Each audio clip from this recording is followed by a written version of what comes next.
बैठ जाएं तो कब किस बात पर रोने लग जाएं, कब किस बात पर गाने लग जाएं। लौटने लगे नारद जी, तब उस रोदन करती हुई स्त्री ने नारद जी से कहा, भो भो साधो क्षणं तिष्ठ मच्चिंतामपि नाशय। अरे साधो जरा ठहरो, दर्शनम तव लोकस्य सर्वथा गहरम परम। अरे साधो जरा ठहरो और मेरी चिंता का नाश करते हुए जाओ। आप जैसे संतों का दर्शन सब प्रकार के पापों का नाश करता है। नारद जी बोले, जब उसने इस प्रकार मुझे पुकारा तो मैं उसके पास गया और मैंने पूछा, अरे देवी तुम कौन हो, क्यों रो रही हो? ये जो वृद्ध पुरुष लेटे हुए हैं ये कौन है? ये जो सेवा कर रही हैं ये नारियां कौन है?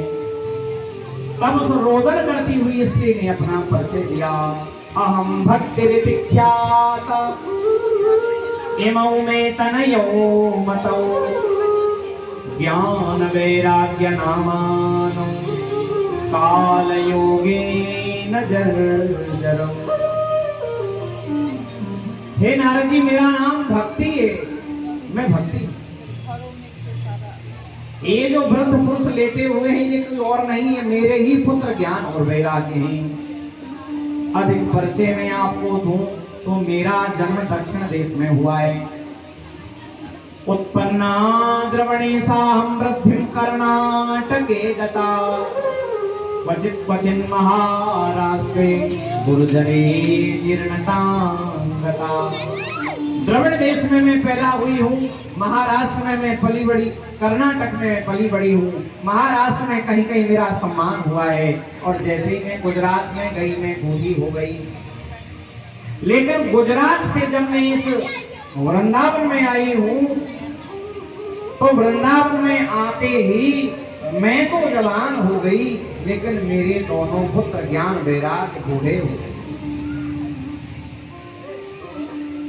वृंदावनम पुनः प्राप्य नवीनेव स्वरूपिणी जाता हम युवती सम्यक पृष्ठरूपा कुशाम। वृंदावन में आने से मैं तो जवान हो गई, लेकिन मेरे दोनों पुत्र ज्ञान वैराग्य बुढ़े हो गए। और किसी माँ के आगे उसके पुत्र बुढ़े हो जाएं और वो जवान हो तो उसको कष्ट होगा। मेरे कष्ट का यही कारण है कि ये मेरे दोनों पुत्र ज्ञान वैराग्य जर्जर हो गए हैं, बूढ़े हो गए। आप मेरी चिंता का समाधान करिए, नहीं तो मैं विदेश चली जाऊंगी। तब नारद जी ने भक्ति महारानी को समझाया, हे देवी, दारो कलिकाल आ गया है, इसमें सदाचार योग मार्ग तप सब लुप्त हो गए। लोग दुष्कर्म में रत हैं, सज्जन लोग दुखी हैं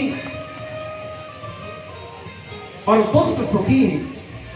तुम्हारी और तुम्हारे पुत्रों की घोर उपेक्षा ये कलयुगी जीव कर रहे हैं।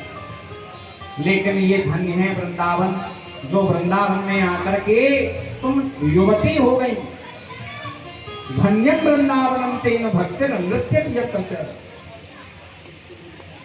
लेकिन यहाँ तुम्हारे दोनों पुत्र ज्ञान वैराग्य का कोई खरीदार नहीं है, क्योंकि वृंदावन प्रेम की भूमि है।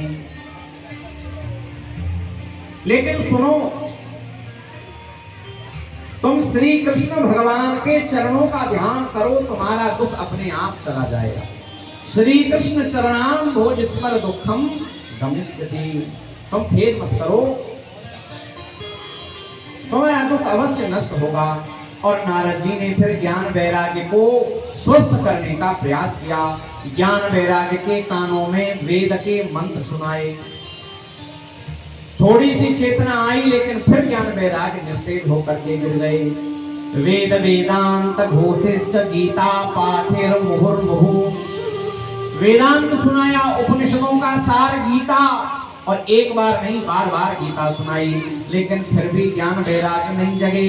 तब नारद जी को चिंता हुई कि अब ज्ञान वैराग्य कैसे जगेंगे। मैंने तो वेद सुना दिया, वेदांत सुना दिया, गीता सुना दी, आकाशवाणी हुई, नारद जी तुम्हारा उद्यम सफल होगा, तुम खेद मत करो, कोई सत्कर्म करो और उस सत्कर्म का स्वरूप तुम्हें कोई संत महापुरुष बताएगा, जिससे ज्ञान वैराग्य जगेंगे। नारद जी ने सबसे पूछा लेकिन कोई समुचित उत्तर नहीं मिला। तब नारद जी बद्रिकाश्रम में गए और वहां उन्हें चारों कुमारों से भेंट हुई। चारों कुमारों से उन्होंने कहा कि मेरी चिंता का यही कारण है कि ज्ञान वैराग्य जग नहीं रहेंगे, जिससे भक्ति महारानी भी दुखी है। कोई ऐसा उपाय करिए जिससे ज्ञान वैराग्य स्वस्थ हो जाएं, तो भक्ति महारानी भी सुखी हो जाए। चारों कुमारों ने कहा नारद जी ये तो बड़ी साधारण समस्या बताई है, इसका तो बहुत अच्छा समाधान है। क्या है? बोले आप श्रीमद् भागवत का अनुष्ठान करिए। श्रीमद् भागवत के श्रवण से भक्ति ज्ञान और वैराग्य तीनों स्वस्थ हो जाएंगे। नारद जी मन में सोचते हैं कि अरे ये भागवत जी तो वेदों से ही निकली है और मैंने तो चारों वेद सुना दिए। जब ज्ञान वैराग्य वेद सुनने से स्वस्थ नहीं हुए तो भागवत सुनने से कैसे हो जाएंगे? भागवत जी तो वेद से ही निकली है। चारों कुमारों ने कहा नारद जी ऐसी चिंता तो मत करो, ऐसी शंका मत करो। देखो दूध से ही घी निकलता है, लेकिन जो काम घी कर सकता है वो दूध नहीं कर सकता। गन्ने से ही चीनी बनती है, लेकिन खीर में कोई चीनी की जगह पर गन्ने की एक टुकड़ा डाल दे तो मीठी हो जाएगी? नहीं। आम के वृक्ष से ही आम का फल निकलता है, लेकिन जो स्वाद आम के वृक्ष में, जो स्वाद आम के फल में होता है वो वृक्ष में नहीं होता। इसलिए आप श्रीमद् भागवत का अनुष्ठान करिए। निश्चय हो गया, हरिद्वार के पास आनंद नाम का घाट है, वही श्रीमद् भागवत की कथा होगी। श्रीमद् भागवत की कथा करा रहे हैं और वक्ता कौन है? ब्रह्मा जी के चारों मानस पुत्र सनक, सनंदन, सनातन, सनत कुमार। लोग दौड़ने लगे हरिद्वार की ओर कथा सुनने के लिए। जो कथा का महत्व जानता है वो प्रयास करता है कि कथा का एक शब्द नहीं छूटना चाहिए। और कौन कौन आए उस कथा में? भगुरु वसिष्ठश्च वनश्च गौतमो मेधातिथिर्देवल देवरातो रामस्तथा गादिसुतश्च साकलो मृकण्डपुत्रा त्रिजपिप्पलादा योगेश्वरो व्यासपराशरौ च छाया सुकौजा जलिजन्यमुख्या सर्वित्यमी मुनिगणा सह पुत्र शिष्या स्वस्त्रीभिराय युरति प्रणयेन युक्ता। उस कथा को सुनने के लिए भृगु ऋषि आए, वशिष्ठ जी आए, च्यवन ऋषि आए, गौतम ऋषि आए, मेधातिथि ऋषि आए, देवल ऋषि आए, देवरात ऋषि आए, परशुराम जी आए, विश्वामित्र जी आए, साकल मुनि आए, मार्कंडी ऋषि आए, जन्मू ऋषि आए और अकेले नहीं आए। जो गृहस्थ थे वो पुत्रों को लेकर के आए और जो विरक्त थे वो शिष्यों को लेकर के आए। और कौन कौन आया?